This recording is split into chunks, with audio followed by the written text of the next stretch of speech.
Hi, welcome back to the second half of Session 12, History 3375, CIA and the Third World. In the first half today, we were looking at, first of all, the roots of Islamism, of the extreme variation on Islamic culture and ideas. Islamists reject Western influences such as secularism and also seek to overturn the governments of their own states, which they believe have cooperated with the West in asserting Western domination and in corrupting their own societies with Western culture. We also saw how the United States, in particular, has become the target of Islamist animosity, both because the United States is the leading representative of this process of Westernization, and also because, of course, the United States has had a very large role in the Middle East because of its concern about access to inexpensive hydrocarbons in the Middle East in the second half of the 20th century. And we then looked at the emergence of Al-Qaeda in particular and its connections to the CIA war against the Soviets in Afghanistan, how that brought Osama bin Laden into that battle, how he felt betrayed after the Saudis and the Americans largely evacuated Afghanistan once the Soviets had withdrawn, and how subsequently Osama bin Laden merged his movement with that of Islamic Jihad, headed by al-Zawahiri, and how they in turn created an alliance with the Taliban as it emerges as the dominant force in Afghanistan. And then we saw, of course, the specific terrorist attacks on the U.S. and the Middle East, and then culminating in 1993 with the attack on the World Trade Center. And we can well ask, which is the question that continues to reverberate in America after 9/11, how could this happen when there seemed, once we list all of these developments, there seems so much evidence of the mounting threat from Islamists and specifically from Al-Qaeda, and having the precedent of the World Trade Center attack in 1993. What we're going to try to do in the second half is address how could this happen, what actually contributed to the failure to have any significant warning, or at least sufficient warning, against this attack. And then secondly, we also want to look at another issue of intelligence connected to the war on terror, and that is the decision to go to war in Iraq. And what does that say about, again, the functioning of American intelligence institutions, which seem to have failed us so badly as of 9/11. Now, if we look at the first slide here, it's clear that the CIA, to begin with, was cognizant of the mounting threat from terrorism around the world. In 1986, the CIA set up a counterterrorism center in Langley, Virginia. In other words, the headquarters of the CIA, headed by a longtime CIA officer, Dwayne Claridge. He had been heavily involved, for example, in the intervention in Nicaragua in the early 1980s. Now, it is also true, however, that while the CIA had established its own counterterrorism center in 1986, that it largely remained a CIA operation. There was little in the way of effective interaction between the CIA and the FBI when it came to issues of counterterrorism. The most obvious reason why there was a failure in cooperation between these two agencies is something that we've seen at the beginning of the course, and that is the long-time battles between the CIA and the FBI. If you remember, J. Edgar Hoover was much opposed to the OSS, the predecessor of the CIA, and was equally antagonistic towards the eventual creation of the Central Intelligence Agency because, of course, he felt it infringed on his power. So there was, of course, this animosity in large part because Hoover wanted to avoid having another agency that would compete with his on issues of hunting down communists or other enemies of the state, and the FBI actually was carrying out certain functions that the CIA would logically take over, such as intelligence gathering in the Western Hemisphere. Beyond that, there were a history of turf battles over time between the two agencies. Some of this comes out of not just the personal animus that Hoover may have felt, but over the fact that we're dealing with two very distinct types of institutions. The CIA is, after all, a covert action intelligence gathering agency. The FBI is really a law enforcement agency. It's really a national police, although we don't like to use that term because it has bad connotations from other societies that have authoritarian institutions and use a national police force.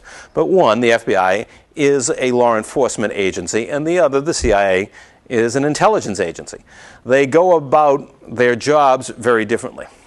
The job for the FBI traditionally has been to gather evidence, like any police force, about criminals or people who are in this country that may be committing espionage, etc., and gather sufficient information to arrest them and see that they are put on trial. The CIA never worries about legal evidence. What they're concerned with is gathering intelligence information by whatever means necessary, and secondly, carrying out covert operations that often have little to do with, and in fact are in direct violation of various laws, international, national, what have you. For the CIA, the basic idea is, look, we have certain goals, we just do what we have to accomplish them. For the FBI, they have to be constantly cognizant of the fact that they are operating within a legal system, otherwise they won't be able to function because none of their cases will hold up. Furthermore, the focus of each side has increasingly been on a specialization, international for the CIA and domestic for the FBI. You'll remember when they were working together, for example, in the mail opening operation that they ran out of the New York City Post Office, they eventually ran into problems there. More and more, the two operate with separate focal points. They understand that there are certain overlaps between what one is doing and the other is doing, but mostly one is focused internationally and the other domestically. So part of this is simply an institutional reality. It's hard to reconcile two agencies that are so different from each other. You really have to make an effort to achieve cooperation. Furthermore, there were a series of events in the 1980s and 1990s, just as the terrorist threat is mounting, that drive the agencies further apart from each other. One of them was the Beirut bombing. Now, because 6 CIA officers are killed, and it is an event that occurs on international ground, if you will, and therefore the CIA has an intense interest in solving the case and eliminating those who are responsible.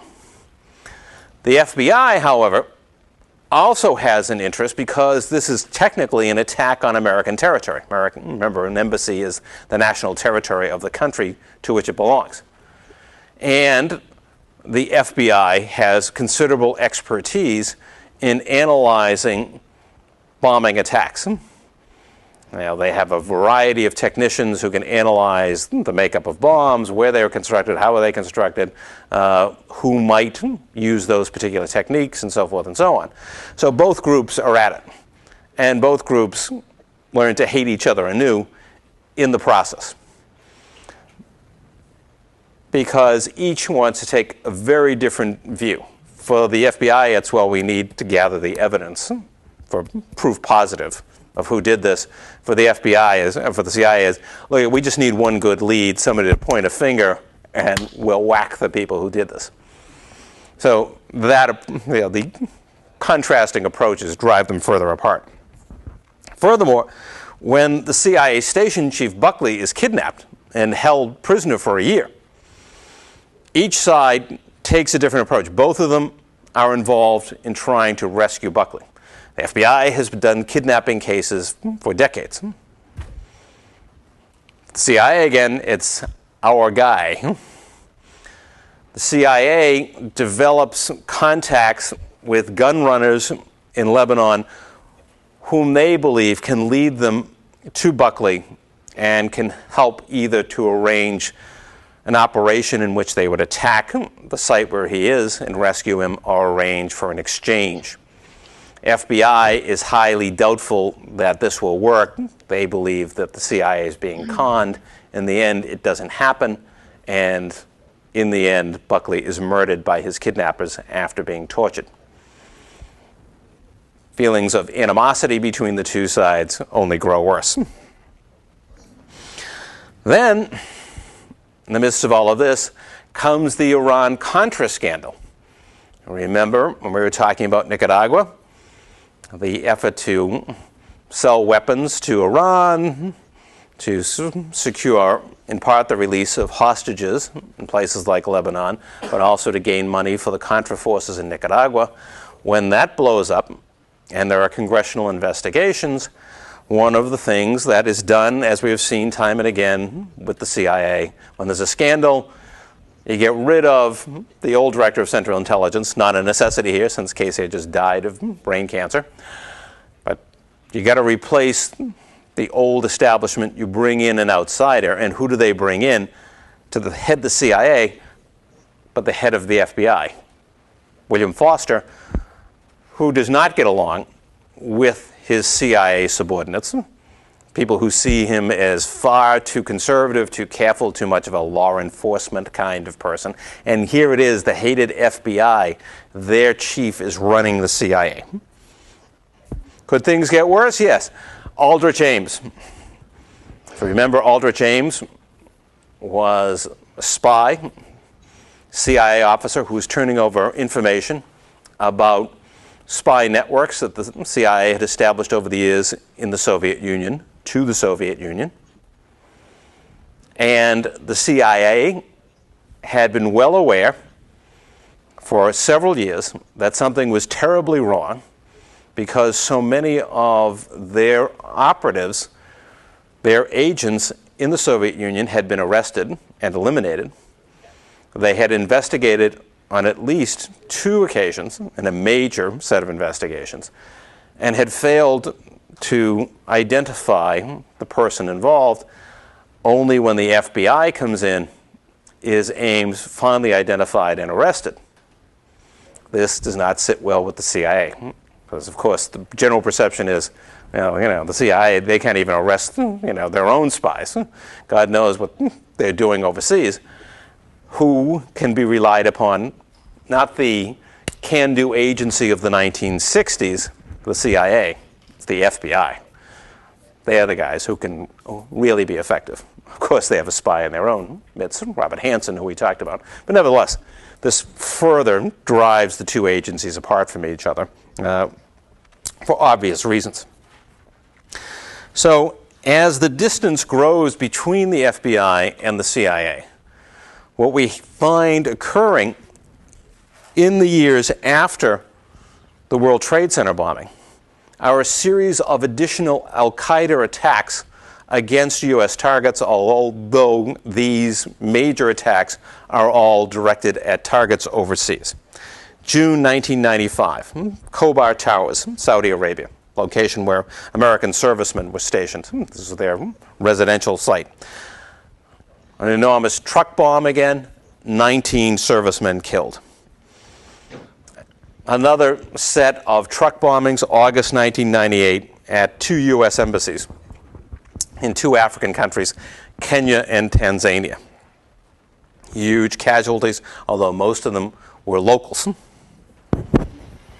And then the most striking of the attacks, because it occurred directly on an element of the U.S. military, and that is October of 2000, the USS Cole, a bomb that is set off beside the Cole, blowing a huge hole in it as it sat at anchor at the port of Aden in the Middle Eastern country of Yemen. Each of these hallmark actions by al-Qaeda, and clearly establishing a pattern again of a mounting wave of assaults by al-Qaeda on U.S. targets with the clear purpose of trying to drive the United States out of the Middle East. And again, al-Qaeda leaders like bin Laden and al-Zawahiri don't believe for a minute that they can militarily defeat the United States. What they want to do is convince Americans, American businessmen, for example, the American population, that staying in the Middle East is simply not worth the price. Now, the idea is not military defeat, but to undermine the commitment of the United States to be involved in the region. And that is their major purpose. And it's clear that they are taking ever more sophisticated and effective methods to carry out that strategy.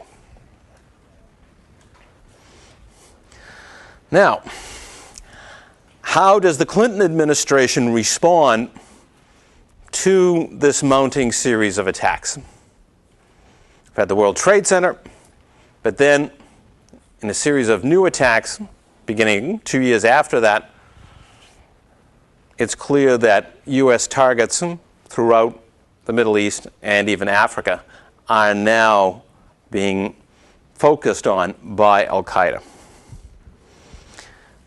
In this regard, it has to be said that the Clinton administration was not focused primarily on international affairs. When Clinton comes into office, his major concern is a domestic agenda. He had run against the preceding President Bush on the recession that the U.S. economy was experiencing at that time, promising to turn the economy around, and also promising to deal with the problems of health care in this country, which had become such a serious issue, particularly for the elderly and the poor. That domestic agenda is going to take precedence as far as the Clinton administration is concerned. In regards to the Middle East, because, of course, no U.S. administration could ignore the strategic importance of the region, the major concern of the Clinton administration, really throughout the 8 years, was to try to reach a settlement between the Palestinians and the Israelis, some type of permanent arrangement that would provide statehood to the Palestinians and resolve this conflict. Quite logically feeling, as most preceding administrations had also felt, that only when that issue was laid to rest could the United States hope for reasonably stable relations and reasonably stable developments in the Middle East. And if asked at the time, U.S. administrators would have said, well, yes, al-Qaeda is a threat. We understand that. But to really effectively deal with the Islamists and their appeal, we have to get rid of the key issue that they can use to galvanize populations. Aside from, questions of secularism coming from the West and U.S. exploitation of oil, the one issue that resonates across all of the Arab countries and allows al-Qaeda to draw increasing support is the Arab-Israeli conflict. And it's also the issue that constantly puts us at odds, even with countries that we are fundamentally allied with, like Saudi Arabia. We need to solve this problem first. So that's their priority. Now, with that said, again, they're not ignoring the problem. In 1995, Ramzi Youssef, the man who plotted and planned the World Trade Center bombing in 1993, is actually seized by the United States and put into custody. So they are taking counter-terrorist measures. They are pursuing terrorist targets. In 1996, there was a national intelligence finding against bin Laden. What this means is that since the days of the Church Commission, the investigations of the CIA, major covert operations by the CIA had to be approved by the president with this kind of finding. In other words, when Reagan wanted to go after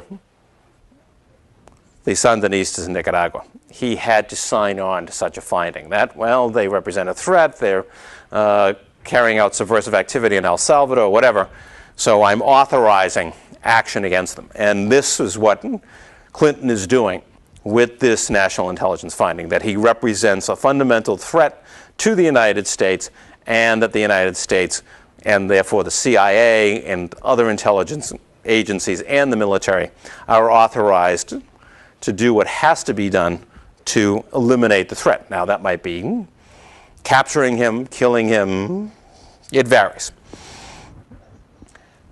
In August of 1998, the opportunity finally comes to strike at bin Laden.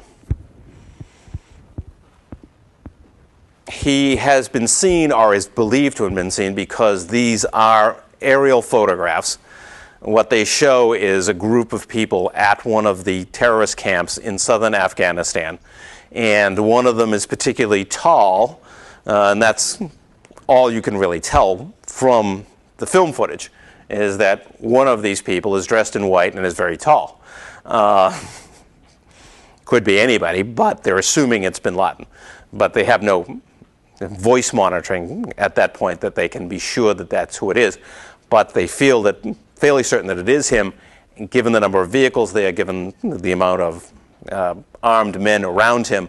And the request is made to allow a strike using cruise missiles.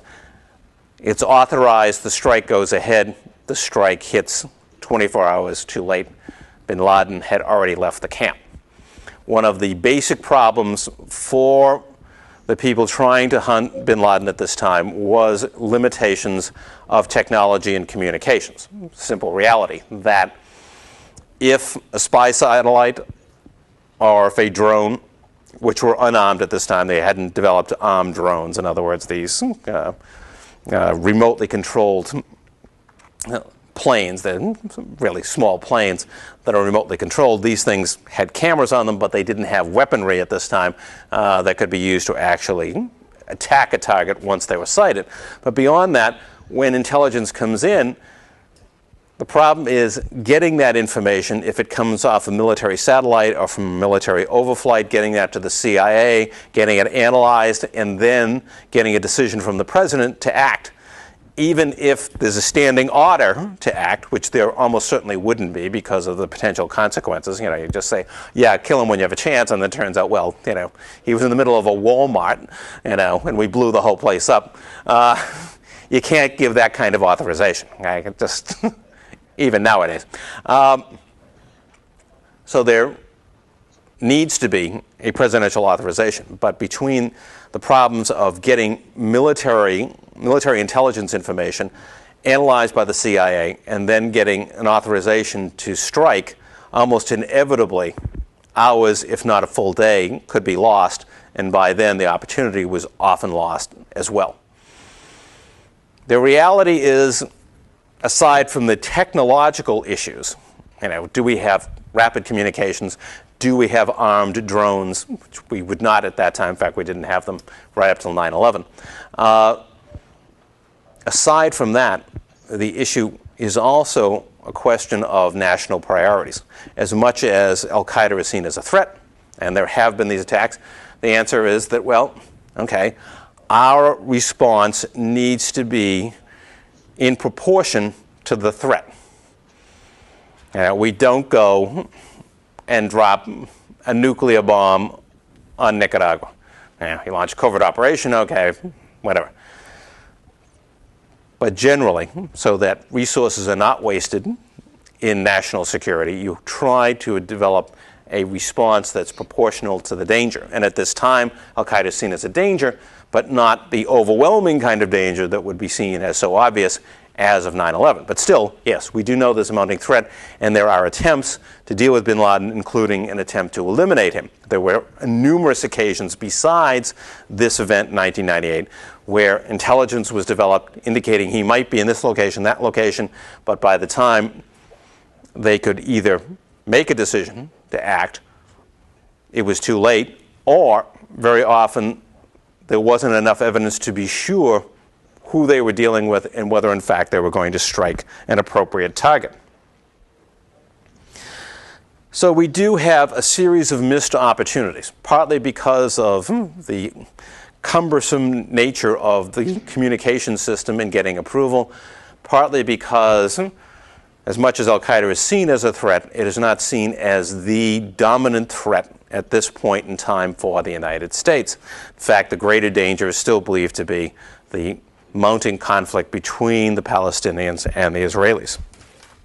The other reality is that while there are counter-terrorist initiatives and teams in both the CIA and the FBI, and we've seen the Counterterrorism Center for the CIA created in Langley, nevertheless, there are factors that begin to distract even the counter-terrorist groups away from the threat of al-Qaeda. Specifically, the Oklahoma City bombing by Timothy McVeigh in April of 1995. Initially, when the attack occurred, the automatic assumption by both the FBI and the CIA was that this was Islamist terrorists. Whether it was al-Qaeda or not, but it was almost certainly Islamist terrorists. And that was where the focus for the first 24 hours was. That's what they were looking for.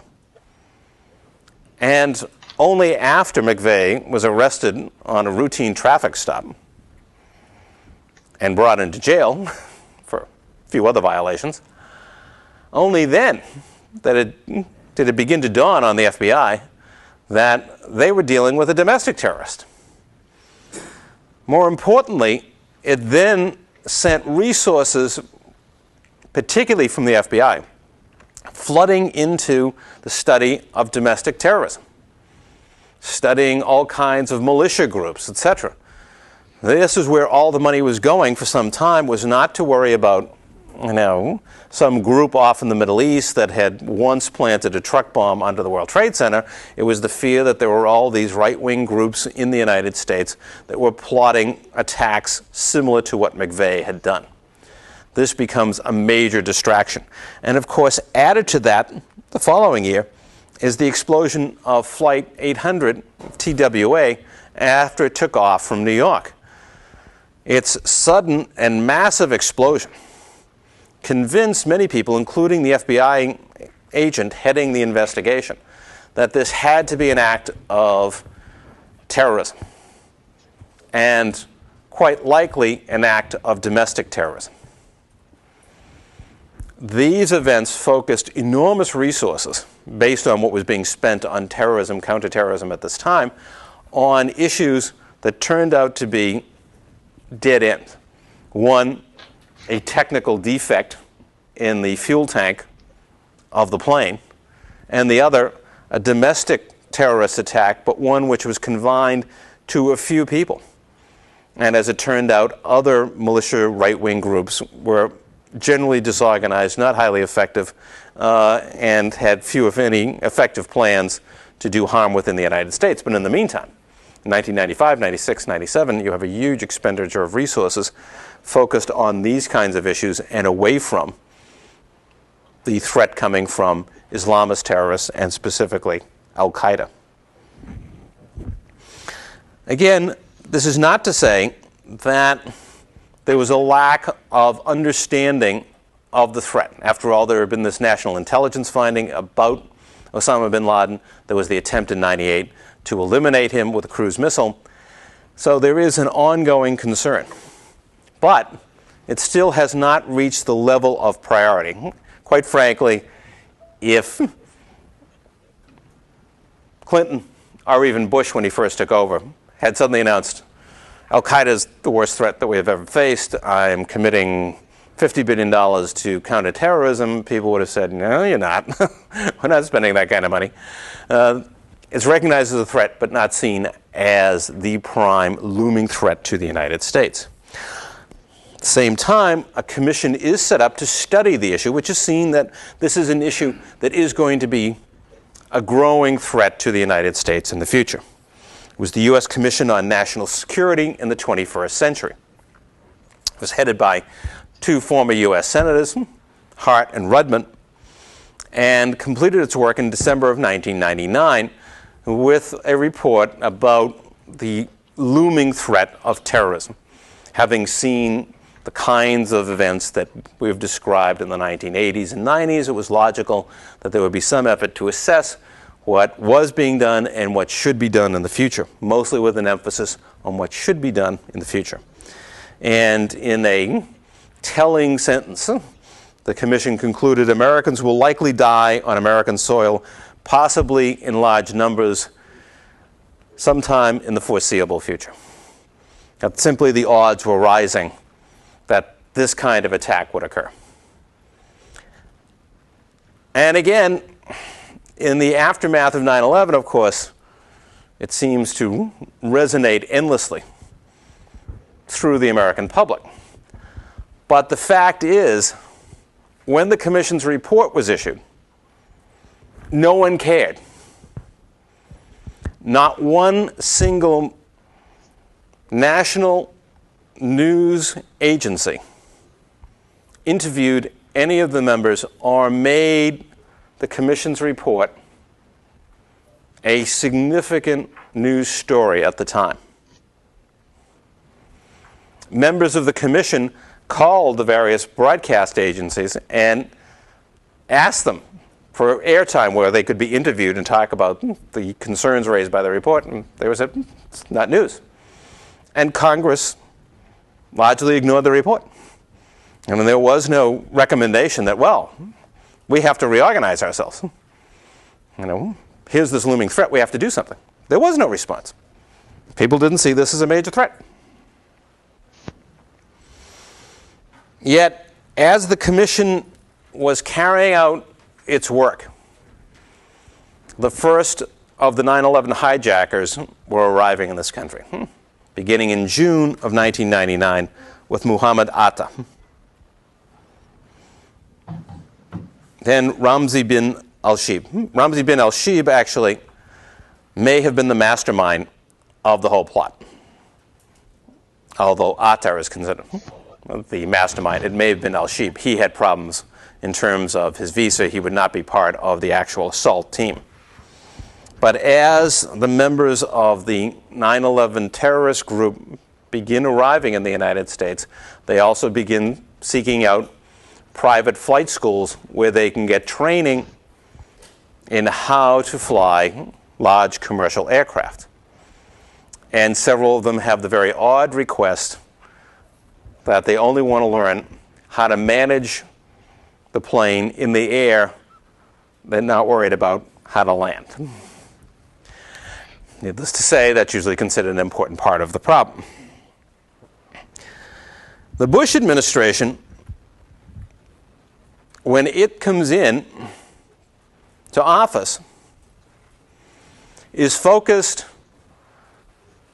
on a Star Wars defense, something that President Reagan had first proposed that had fallen into abeyance, if you will, in the years since then.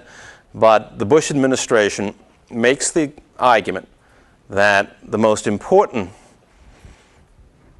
defensive policy that the United States can adopt is the development of a Star Wars shield. In other words, a series of satellites and missiles using laser technology that would be capable of knocking down incoming missiles that would be aimed at the United States, with the understanding that even once the system would be in place, it would not be designed or capable of fending off a massive attack from a major military power like the Soviet Union or the former Soviet Union, Russia, or the People's Republic of China. This was designed essentially to deal with rogue states, which would largely mean North Korea, although as far as we know, the North Koreans don't have a missile that would get any further than Japan. But nevertheless, this would be the purpose, and this was the focus of the new administration. As much as Clinton's concern was, well, what we need to do first and foremost is achieve peace between the Israelis and the Palestinians. In fact, he'd made a desperate effort near the end of his administration to come to a final deal, which collapsed just before he left office. When the new administration comes in, it's basically defense policy, Star Wars, and a corollary to all of this, the cancellation of the nuclear test ban treaty that had been signed with the Soviet Union, now Russia, decades earlier, that was going to have to be brought to an end if Star Wars was to go ahead effectively. So this is the concern of the new administration. In June of 2001, approximately 6 months after the new administration comes in, it's clear that terrorist chatter is picking up. In other words, communication between terrorists by cell phones, through websites, email, etc., that there is an intensification of such discussions. Now, it would be nice if this kind of chatter was highly specific as to, well, look, we're planning to attack this location at this time, etc., but it never is. It is never that specific. It indicates that there is mounting preparation for some kind of operation, but it is not specific enough to pin down a location or a specific time, although intelligence analysts can pretty well figure out that probably within 6 to 9 months, something major is about to take place, because the pattern of intensifying chatter and then the operations are usually separated by approximately that kind of time period. Meanwhile, the CIA was tracking any number of terrorist suspects, people who were known al-Qaeda operatives, including these two men, al-Midhar and al-Hazmi, or al-Hazmi. However, when these two men, who were part of the 9/11 hijacking group, entered the United States, the CIA lost track of them.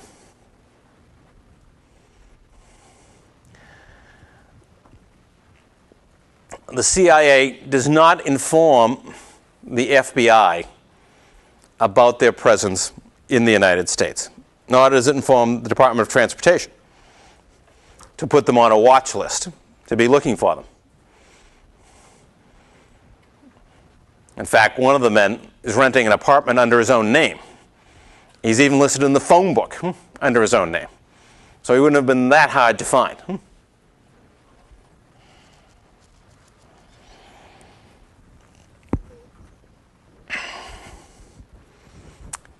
In July of 2001, the CIA did warn the administration of what it believed would be an imminent attack, possibly in the United States, possibly against Israel, possibly against a U.S. target overseas. Again, this is not highly specific, no question about that. But that there was mounting evidence of some type of major attack to take place against U.S. interests or U.S. allies. Meanwhile, the FBI was beginning to develop evidence of the attempt by a number of individuals to gain training at U.S. flight schools. And subsequently, Zacarias Moussaoui, a man who at least U.S. prosecutors still believe at this point was meant to be the 20th hijacker, there were 19, has been taken into custody as well. And he too has exhibited this suspicious pattern of looking for training. But none of this is coming together, despite complaints from CIA officers in the field wanting to pursue these leads more energetically. What does come together on August 6th in the President's daily briefing is a report about bin Laden's intention to attack the United States on its own soil. And the report goes through some past indicators, of course, the World Trade Center in 1993, but also brings it up into recent times. Again, how specific is this? a variety of possibilities are raised. It could be attacks on federal buildings. There could be the hijacking of planes, although it doesn't say specifically that planes would be hijacked and used as weapons. Meanwhile, at NORAD, which is the air defense system run by the military for North America, they are running an exercise, or trying to run an exercise, based on the idea that commercial planes are hijacked and are to be crashed into buildings, including the Pentagon. They want to run a test to see how well American jet fighters would respond to such a threat, and could it be halted. Pieces are here, there, but in the end, there is no call for immediate action. No call to say, well, we need to immediately investigate what's going on in these flight schools. We need to immediately establish air defenses over key buildings in the United States, etc. And of course, we know what happens.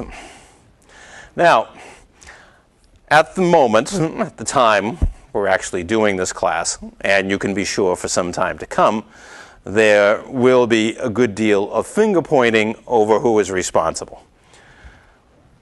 It's very clear that, first of all, there was and is a major problem in the coordination of counterterrorism efforts between the CIA and the FBI. It is also true that both groups, to some degree, developed evidence which, if properly put together, might have led to actions that might have prevented 9/11. But that has to remain speculation. Aside from those institutions and what they did right and did wrong, it is also true that neither the Clinton administration nor the Bush administration saw terrorism as a sort of imminent threat that called for emergency action by the United States and by the executive branch in particular. So there is more than enough blame to go around throughout. But certainly, one of the potentially solvable problems is the basic problem of interactions between the FBI and the CIA that contributed mightily to, one, the failure to develop a clear picture of the imminent threat, and two, to provide sufficient detail about what turned out to be hijackers entering this country and seeking flight training. Those problems are solvable. There's another aspect, however, to all of this that is equally troubling. Amidst all of the finger pointing on both sides, and, well, more than two sides, it's the FBI and the CIA pointing at each other, and the political parties pointing at each other as well. But there's another element to this that is even more troubling in the end. After 9/11, of course, the United States committed itself to a vigorous war on terrorism and invaded Afghanistan, defeated the Taliban, and drove Osama bin Laden, al-Zawahiri, and others, at least into hiding, and later managed to arrest a number of key figures in the terrorist organization.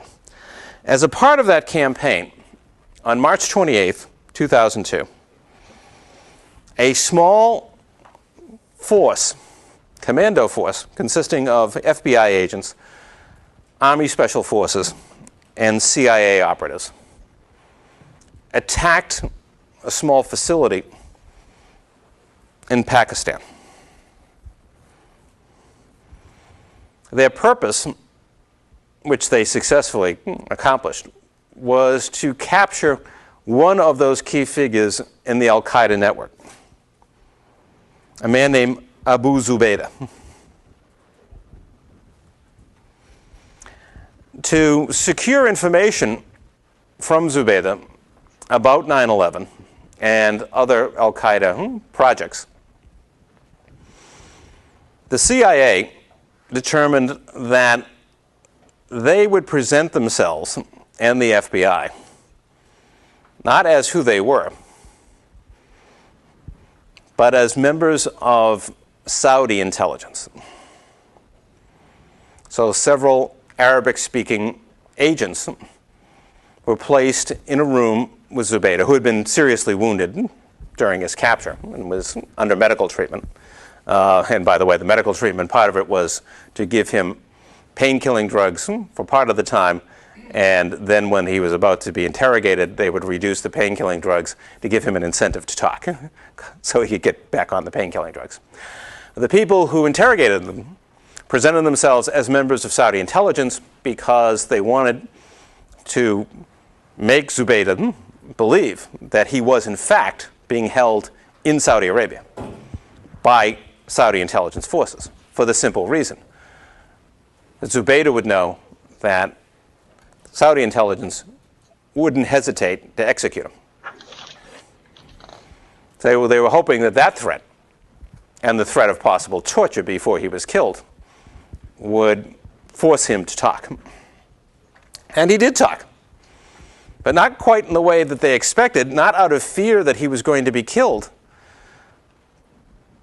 but rather because he didn't understand why these guys would be bothering him. Because you see, he had important contacts in Saudi and Pakistani intelligence. One of them, Prince Turkai, whose personal cell phone number he had. Another one by the name of Prince Ahmed bin Salman, known in this country mostly for the fact that he owned a horse that won the Kentucky Derby, but a leading member of the House of Saud, whose private cell phone number he also had. And finally, the private cell phone number of Pakistani Air Marshal Musharraf Ali Mir.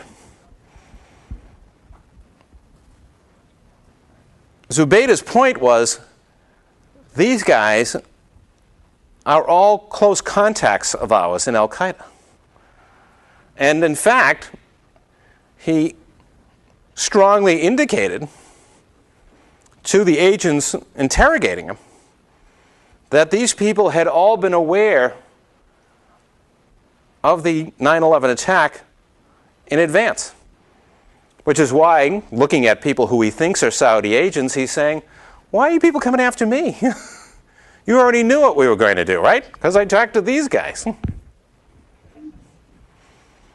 Needless to say, this kind of information was not the kind of information that the administration was dying to pursue. Key people, critical people in the governments of two of our key allies in the war on terrorism may have been in close touch, been allies of al-Qaeda, and had prior knowledge of the attack. Now, of the three of them, Prince Turkai, shortly after the capture of Zubaydah, retired as the head of Saudi intelligence. And of course says, you know, anybody can get a cell phone number. The other two had a slightly different fate. Bin Salman, at a tender age, he was only in his 40s, suffered a sudden heart attack and died before anybody could question him. And the air marshal, in a similar fashion, died in an air crash that killed him and most of his family, as well as some of his closest lieutenants. So, the dead are not talking. So, beyond what we know to be the institutional problems between the FBI and the CIA and the questions of setting priorities within the national government in terms of combating terrorism in the years and months leading up to 9/11, there is also this issue of how far are our intelligence operations being allowed to pursue the leads of terrorists, not only within the network of Al-Qaeda, but even more importantly in some ways, their ties to regimes that are intimately connected with our war on terrorism. How effectively can we combat terrorism, for example, the hunt for bin Laden, when in fact it's clear that within ISI there is still a large cadre of officers who are sympathetic to Al-Qaeda. These are questions, once again, that enter into the political realm and probably mean that we'll never have very effective answers. But getting back to the institutional question, after 9/11 and what quickly became obvious concerns about intelligence institutions and how they functioned, the Bush administration did establish the Department of Homeland Security to serve as an umbrella organization dealing with threats specifically from terrorism to the United States itself. However, in the end, the Director of Homeland Security has minimal control over the FBI and the CIA. I mean, he is not an intelligence czar. He cannot order the FBI, the CIA, military intelligence to get together and cooperate and do what they're told. There is more cooperation, clearly, between these two agencies than there was before 9/11. Obviously, they have to, under these circumstances. But the idea of merging the FBI and the CIA was never given serious consideration. Now, in light of the 9/11 Commission and its activities, there is now talk again within the administration of a reshaping of intelligence agencies, possibly redesigning the FBI, possibly creating yet another agency, one that would focus on domestic terrorism, that would be a law enforcement agency like the FBI, but with a focus strictly on terrorism within the United States. The one thing that has not been seriously considered is to go back to 1947 and get it right.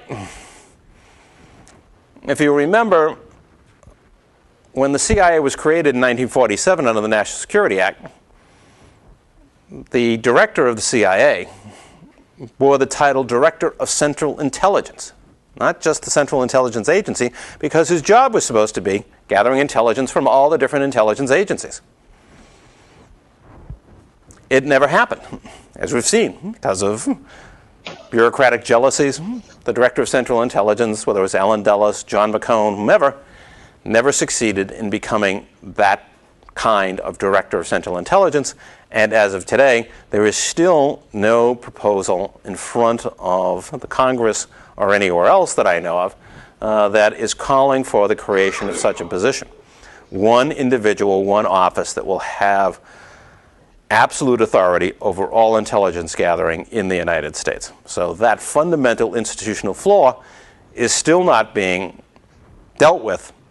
Instead, once again, we're dealing with administrative band-aids because we have very powerful institutions, the military, CIA, the FBI, who do not want to surrender any of the controls that they have over their territory.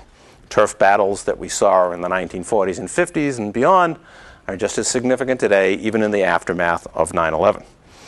So whether we will ever have a Director of Central Intelligence who really controls intelligence gathering in this country is still a very open question. Now, the other part of the story about terrorism and intelligence gathering has to do with Iraq.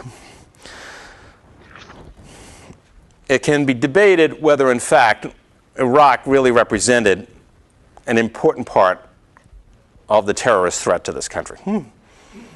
But it is also clear that the principal justification for the war with Iraq has been the fact that there was such a threat, specifically the use of weapons of mass destruction, but also claims of connections to al-Qaeda.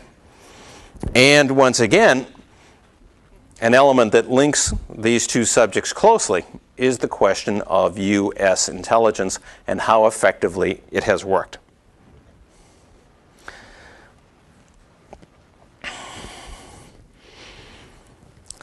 Essentially, the argument that was made was that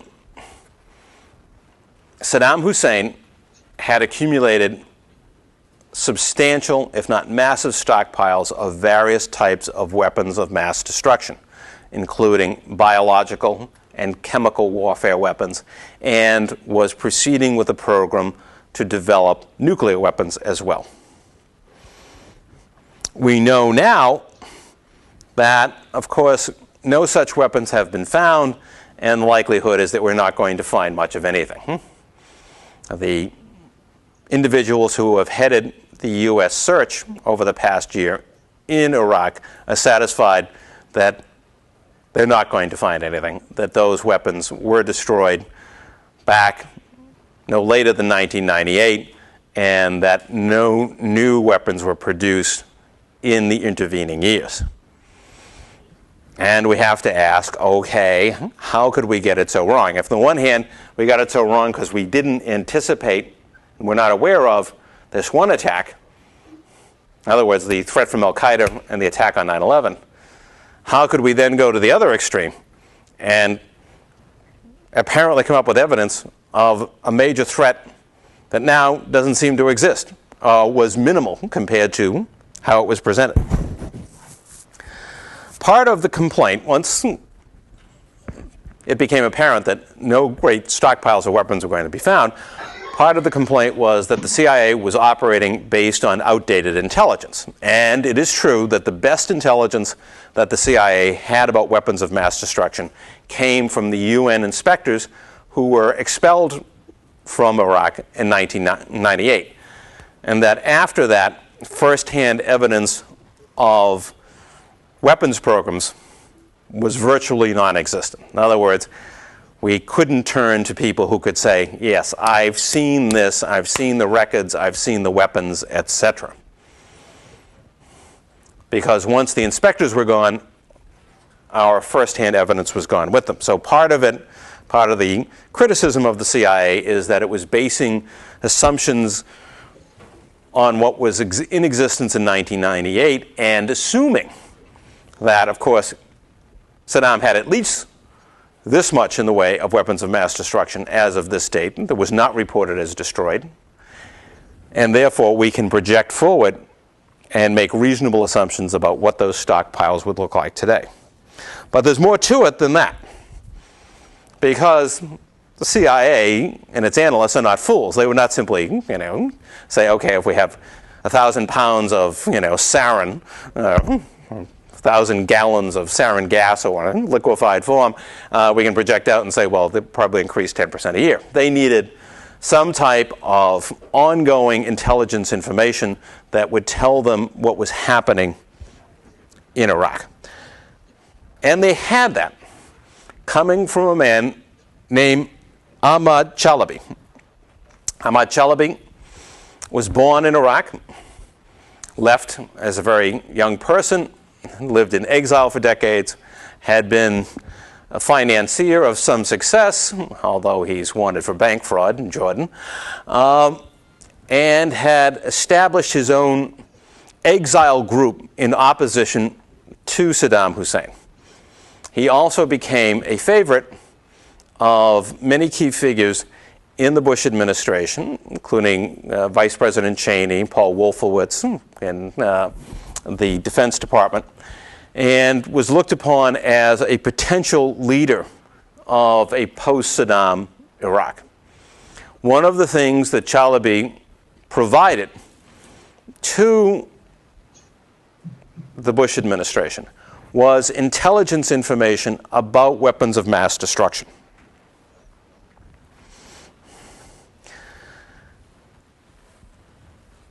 This information was made available to the Defense Intelligence Agency and to the CIA, among others. However,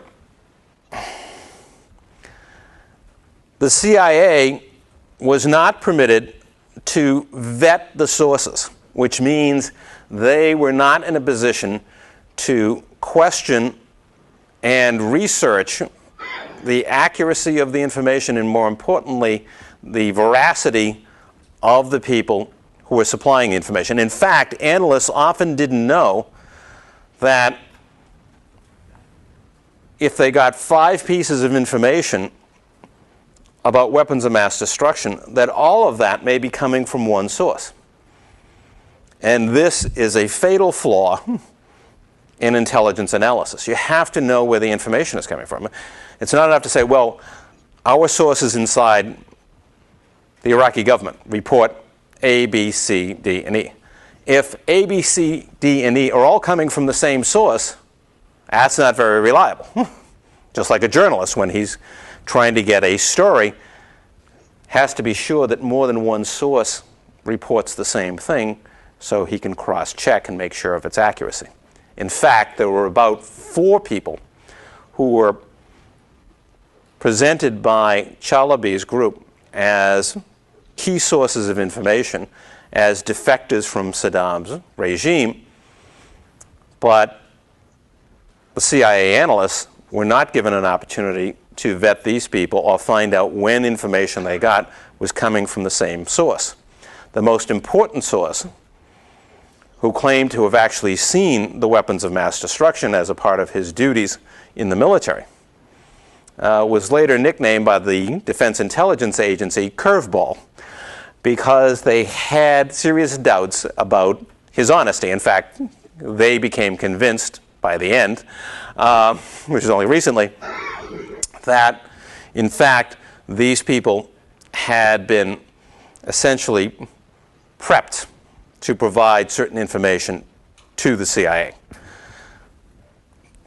This is not exactly new. We have seen this before in a different format. If you look at the intervention in the Bay of Pigs, when Alan Dulles was convinced this was the right thing to do and essentially shunted aside his own analysts. Here, the version is slightly different. The desire on the part of covert operations people and people within the administration to see the war go forward meant that serious restrictions were faced by the analysts. Once again, covert operations is carrying a lot more weight than the analytical side, even though we're talking about 2 events that are separated by more than 4 decades in time. The story hasn't really changed.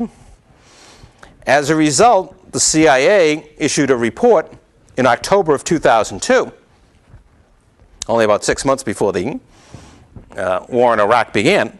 And here is a quote, one of the quotes from it. It says, "Iraq has continued its weapons of mass destruction program. Baghdad has chemical and biological weapons," flat out. In addition to stating simply that they do have these weapons, the report goes on to say, if Baghdad acquires sufficient weapons-grade fissionable material from abroad, it could make a nuclear weapon within a year. The importance of this was to suggest that there was a highly advanced weapons production program, lacking only the fissionable material. In other words, it's not just a matter of can they get the material to make the bomb, the fissionable material. If they got that and could produce a bomb in a year, what it means is they already have all the production equipment. They have the design, they have the equipment that they need to put these weapons together. They're just lacking that last piece before they go into production. So this statement implies that there is a highly advanced weapons manufacturing program in place, lacking pretty much just the fissionable material. Another part of the report specifically stated, and this was one of the things that came directly from Chalabi's people, by the way, that the regime had developed mobile facilities for biological weapons. In other words, trucks with tanks on them that could be moved around so they couldn't be found by inspectors, so they couldn't easily be spotted through photographic intelligence, and that these were being used to make biological weapons. Furthermore, there is another report that's included here that the regime was seeking fissionable material for its nuclear weapons in Africa, that there have been specific attempts to buy fissionable material in Africa. And then, in his State of the Union address, President Bush, in January of 2003, made that same claim, although he did not attribute it to the CIA, even though that statement's in the CIA report in October of 2002. He said our British allies now believe that he's getting fissionable material in Africa. Why? Because the CIA had already backed off this claim. Then in February 2003, Secretary of State Colin Powell gave an address to the UN Security Council looking for UN support to invade Iraq, and he repeated almost verbatim, indeed in more detail, the statements that the CIA had put out in their October 2002 report. In fact, George Tenet, Director of Central Intelligence, sat right behind Powell while he delivered this report.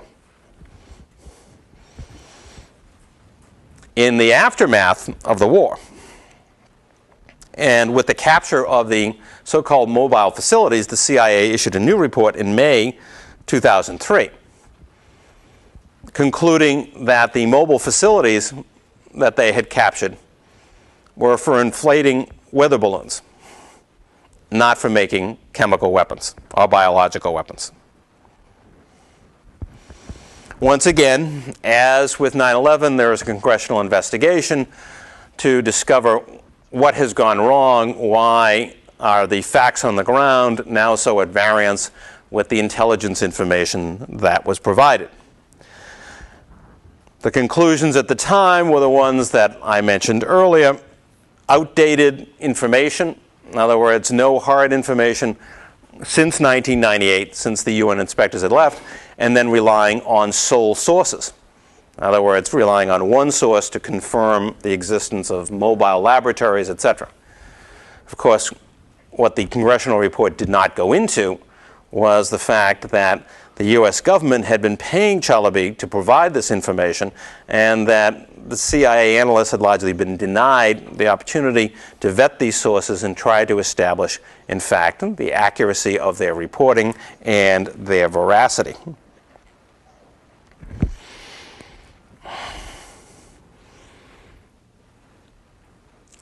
I said at the beginning that this is a very different kind of lecture than many that have preceded, because we're not talking about a specific intervention in a third world country and looking at why it happens, why the U.S. succeeds or fails. But the fact is, there is much in common with the issues that we have discussed over the last 11 weeks.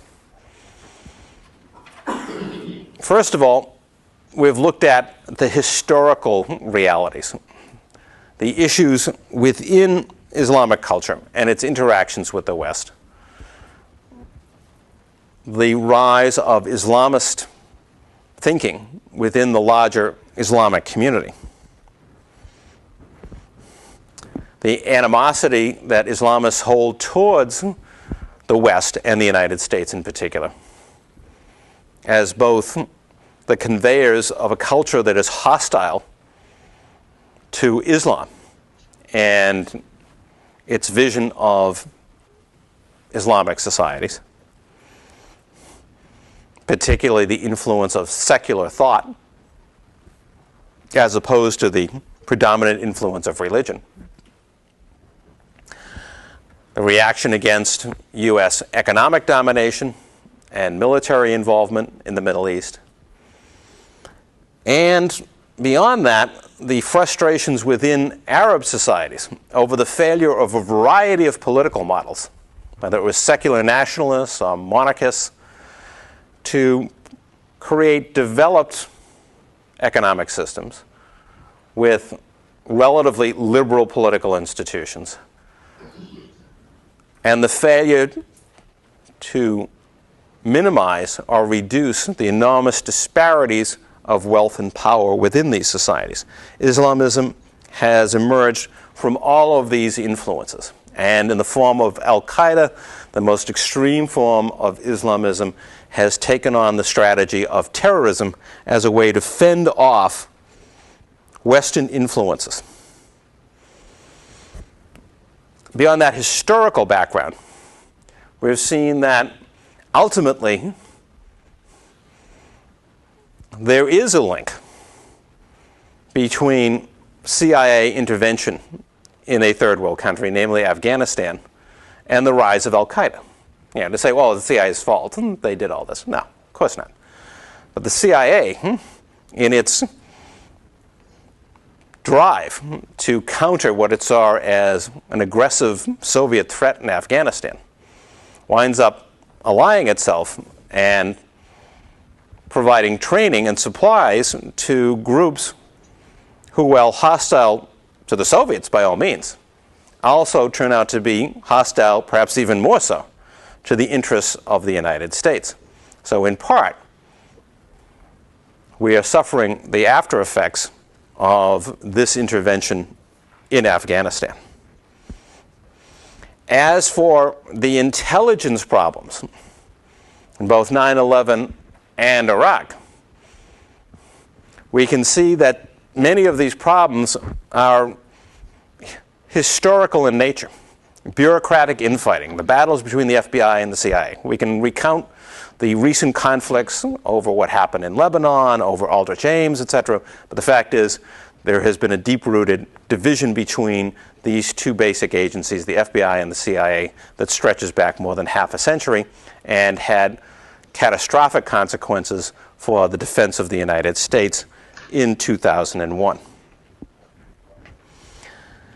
We've also seen that while there are reforms, while there is the encouragement of greater communication between FBI and CIA, the Patriot Act has eliminated some of the restrictions on the sharing of information between the FBI and the CIA. The ultimate reform, the one that would put intelligence control in the hands of a single office or individual, such as was intended with the Director of Central Intelligence back in 1947, hasn't happened, and it's not clear that even now, after the catastrophe of 9/11, that it ever will happen. Perhaps, but not up until now. There is no clear initiative that would lead in that direction. And finally, we looked at the other aspect of intelligence problems in the form of weapons of mass destruction in Iraq. We've gone from the failure to identify a threat effectively and respond to it to the question of identifying a threat but presenting it in such a way that it took on proportions far beyond what the reality on the ground represented. And here again, we're going back to problems that are inherent in the intelligence process within this country, but in others as well. As much as, again, the finger pointing will go on for years, both for 9/11 and weapons of mass destruction, the other problem besides bureaucratic infighting has been the issue of the intent of those in the executive branch, whether within the CIA, within the larger presidential administration, to pursue covert operations, to pursue aggressive policies, and their ability to either influence, curtail, limit the effectiveness and the influence of analysts within the CIA. As I said, we can trace this back at least to the Bay of Pigs in 1959, but it's the same type of problem in a slightly different guise that we see reemerge in 2002 and 2003 when it comes to weapons of mass destruction. So as much as these are new and frightening problems for the American public when we think of 9/11 and think of the issues of weapons of mass destruction, the difficulties of properly predicting, properly analyzing these challenges. Those problems have been a part of the intelligence function and intelligence community for over half a century, and it is still not clear that we're coming up with effective solutions to those problems. Next time, I'll spend the first half with an overall summary, pulling as many of the pieces of the course together as possible, getting back to some of the fundamental issues that I suggested were the center of this course some 12 weeks ago. And then in the latter half of the final session, I'll go through, and this will not be a full session, but I'll go through a review of major points in the second half of the class as part of a preparation for the final exam. And of course, if you've got questions about that material, feel free to ask them then. My answers may be somewhat general in the sense that this will be a tape that will be shown for some time, but we can focus on concrete interventions, issues, and I'll try to give you as much information as possible as how to approach questions on the major topics that we've covered in the second half of the course. All of that we'll do next time.